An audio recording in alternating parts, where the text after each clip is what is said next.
हल्दी घाटी का वो एक नाम जो इतिहास में कहीं गुमसा हो गया। एक ऐसा योद्धा जिसने न केवल महाराणा प्रताप जी का साथ दिया बल्कि अकेले अपनी सेना लेकर ही हल्दी घाटी में मौजूद नहीं थे। ये उस दिन 3 पीढ़ियां एक साथ हल्दी घाटी के मैदान में खड़ी थी।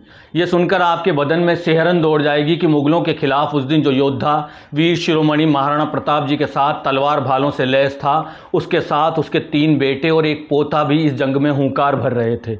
दोस्तों, मैं बात कर रहा हूँ ग्वालियर के राजा श्री राम सिंह तोमर की।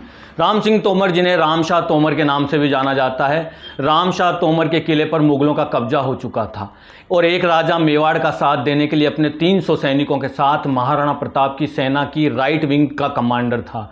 राजा रामशाह तोमर के साथ खड़े थे उनके 3 बेटे शालीवाहन सिंह, भवानी सिंह और विक्रम सिंह।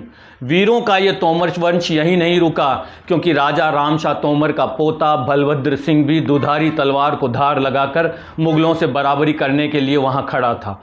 रामशाह तोमर के बड़े बेटे श्री शालीवाहन सिंह तो महाराणा प्रताप जी के बहनोई भी थे, यानी महाराणा जी की बहन का विवाह इन्हीं शालीवाहन सिंह जी से हुआ था। यह रिश्ता मातृभूमि के रखवालों का रिश्ता था। हल्दी घाटी के इस युद्ध में अकबर का सपना धराशायी हो रहा था। उसने तो अपने सेनापति मान सिंह को हुक्म दिया था कि महाराणा प्रताप जिंदा या मुर्दा चाहिए, लेकिन हुआ इसका उल्टा। खुद मुगल सेना की हालत खराब हो चुकी थी।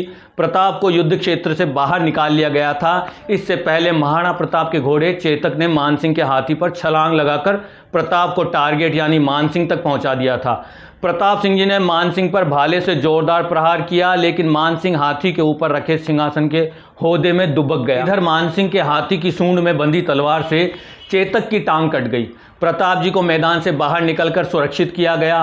अब युद्ध लड़ रहे थे एक ही पीढ़ी के तोमर वंश के राजपूत। धड़ाधड़ वार करते रहे और एक एक करके शहीद भी होते रहे।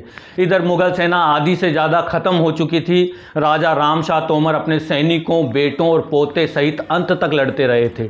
इतिहास कहता है कि पूरा तोमर वंश यहाँ बलिदान हो गया, लेकिन मुगलों और अकबर का ख्वाब उन्होंने पूरा नहीं होने दिया।